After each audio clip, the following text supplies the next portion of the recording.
Okay, what we've got here is a Dyson DC54 vacuum cleaner. They say that they don't have an air filter or a filter system in them.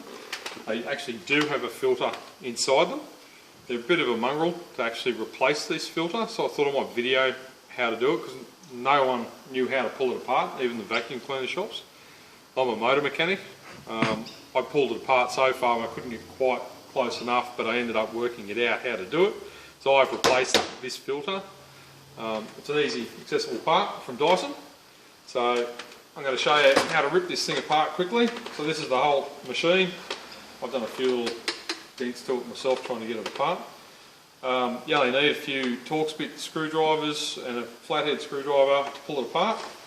So I'm going to basically show you, it's quite simple in pulling all these Torx bits out. So you've got your base plate here, this base will come off, these two wheels will come off, and then I'll show you the internal parts.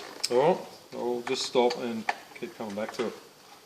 Okay, so we've got the wheels off, 4 screws the wheels for the guide wheels. There's 2 on the side for the other sliding wheels, whatever you want to call them. So this is, you got your drum here. Now there's 2, 4, 6, 8 screws to hold this base together. So I'll rip them out and then I'll show you the rest on the top.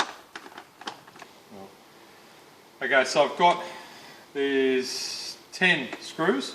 There's 2 in the top here as well. There's 8 around the bottom from looking at it one way, 2 on the top. Basically the unit pulls apart. That's the base, the bottom of it. There's a couple of little rubber bushes that sit in there for this little electric motor. So that's the motor, right?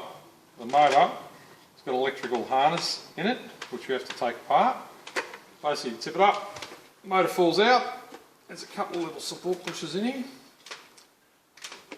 So it's got a couple of little prongs that the little rubbers sit in. Can't get it wrong. Right, so that's your motor. Now the motor comes apart and dust and crap builds up in there. I've pulled this one apart. If you've gotten this far, you can certainly pull this motor apart. It's not hard, right? Just a wiring harness, runs around, goes inside. You pull the motor out. You unclip that lid. If you want me to do it, I'll do it. Not hard. Basically, unflip the lid. There's your motor in there, right? Three little supports in there, hold the motor rigid. I pulled all this out, I blew it all to pieces, got all the crap and dust out of it. I just sucked up a little bit too much dust in it. It was making a strange noise, so fixed it back up. That clips back together. Right, the real hard part, whilst I'm doing this video, is to actually how the bloody hell do you get this air filter out? It doesn't just pull out. Right, it twists in the bottom, there's a twist. So this thing twists back down and locks into place. So I couldn't work out how to get it out. It didn't want to force it, didn't want to break it. So what the trick is, there's a couple of screws. There's one there in the top here, but there's 2 in here. You can't see the 2 in here because this head is held down. So what I do is that you just use a screwdriver just to pry those latches back. 1 and 2, right? It's up, right? This little spring holds it, locates onto there. These are the 2 little mongrels here. These 2 little bastards.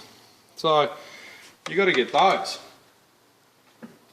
So what I'll do is I'll undo those now, and there's another trap to this. So you get this up, that one there up. If you've gotten this far, you're quite mechanically minded, I suppose, or a tinkerer, I suppose, of some sort to get this far.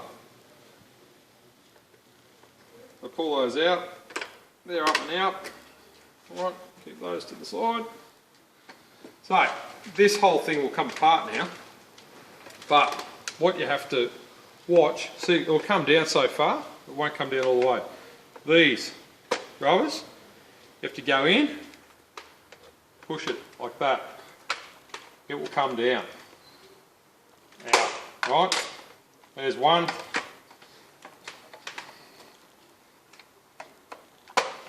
There's the other one, right? The whole head comes off. Let's watch the back piece here. There's a back piece here that will sit in here. Right. It's also got a couple of little springs inside here, which I'll show you.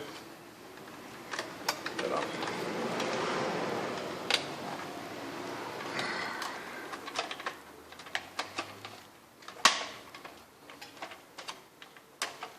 Those. Voila. Okay, it's off. Right. What you got to watch when it reassembling it is that these little springs go onto their little locators. They have a tendency to pop off. So you just relocate it so it sits in properly. Alright, so that is basically the top section off. That's the hardest part. If you've gotten this far, you'll be able to do it easily. I disconnected this wiring harness, I pulled these wires off, I just pushed them through, down through the little hole there, it all comes out. So once you get those, I pulled this case apart, in this little case there's just a little spade connection, comes apart in here, it's quite easy to get in there. So there's a little spade, you see that in there, little spade connection in there, just comes apart, you tuck it all back together, you just keep everything the way that it came apart.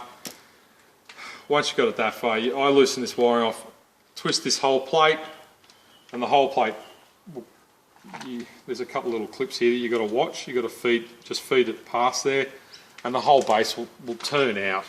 It'll basically unclip, and the new one clips in. The hardest part was getting that lid off. So there is a serviceable part. It's $35 from Dyson. Took me an hour or so to work out how to pull the thing apart first, but now that I've got a part, it's a few minutes. Alright, so that's the Dyson DC54. I'm Phil from P2 Precision Automotive, motor mechanic, not vacuum cleaner mechanic. Okay.